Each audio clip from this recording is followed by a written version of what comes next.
સમાચારમાં આગળ વધીએ તો બે દેશોના સરહદીય વિવાદ વચ્ચે ઘણીવાર નિર્દોષોને પીસાવવાનો વારો આવતો હોય અને ખાસ કરીને માછલીઓ પકડાવવા ભૂલથી સરહદ ઓળંગી જતા માછીમારો સતત આવી પીડાઓનો શિકાર બનતા હોય છે।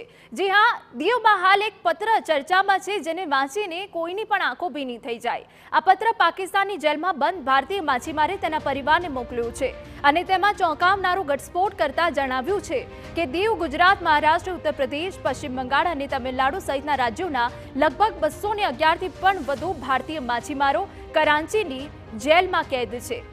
આ પત્રથી દીવના વણાકબારા અને સાઉદવાડીના માછીમારોના પરિવારોમાં ચિંતા ફેલાઈ છે। અહીંના 75% પરિવારો માછીમારીના વ્યવસાય સાથે જોડાયેલા છે। સારી માછલીની આશાએ તેઓ ભૂલથી ભારતીય દરિયાઈ સીમાને ઓળંગીને પાકિસ્તાન પહોંચી જાય છે અને પછી પાકિસ્તાન મરીન સિક્યુરિટી દ્વારા પકડાઈ જતા પારાવાર યાતનાઓ સહન કરવાનો તેમને વારો આવે છે। વણાકબારા અને સાઉદવાડીના કેટલાક માછીમારો છેલ્લા 4 વર્ષથી પાકિસ્તાનની જેલમાં બંધ છે અને ઉપરથી આ ચિંતાજનક પત્ર મળતા પરિવાર પર આપ તૂટ્યા જેવી સ્થિતિ છે। ત્યારે પરિવારજનોને હૈયાધારણા દેવા દમણ દીવના સાંસદ ઉમેશ પટેલ દીવ પહોંચ્યા હતા અને તેમની સાથે વાત કરી। પરિવારજનોનો આરોપ છે કે તેઓ માછીમારોની મુક્તિ માટે અનેક પ્રયત્ન કરી ચૂક્યા છે, પરંતુ છેલ્લા 4 વર્ષથી કોઈ જ પરિણામ નથી મળ્યું।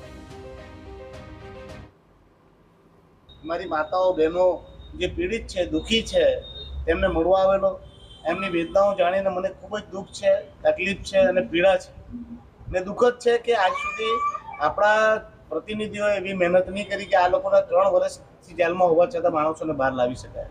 કયા કારણથી બહાર નથી આવી શકતા તેની જાણકારી મેળવવા માટે હું આવ્યો હતો।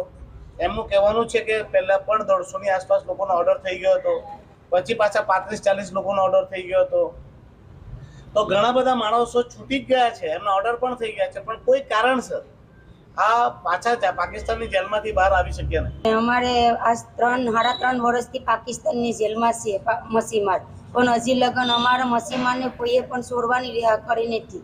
પણ ઉમેશ પટેલ આજે આવ્યા હતા તે અમે એની આડે માંગણી કરીશ ને અમને આશા છે કે અમારા દીવનો સંસદ ઉમેશભાઈ પટેલ છે એ છોડાવવાની આશા અમે રાખીએ છીએ।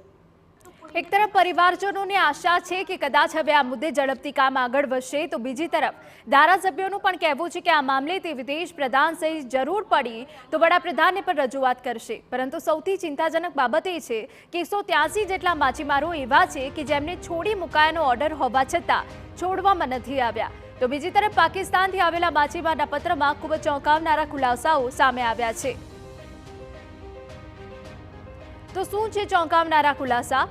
પાકિસ્તાન સ્થિત ભારતીય એમ્બેસી તરફથી કોઈ પણ પ્રકારનું આશ્વાસન ન મળતું હોવાનો આક્ષેપ છે। જેલની અંદર વકીલ કે માનવ અધિકાર પંચના અધિકારીઓને પણ ન મળવા દેવાતા હોવાના આક્ષેપ છે। કરાંચીની જેલમાં માછીમારો ખૂબ જ તણાવમાં જીવવા મજબૂર છે। 15 ભારતીય માછીમારોએ માનસિક સંતુલન ગુમાવી દીધું છે। 10 માછીમાર અપંગ, 3 હૃદય રોગથી પીડિત છે। છેલ્લા 3 વર્ષમાં 12 ભારતીય માછીમારોના પાકિસ્તાની જેલમાં મોત થયા છે।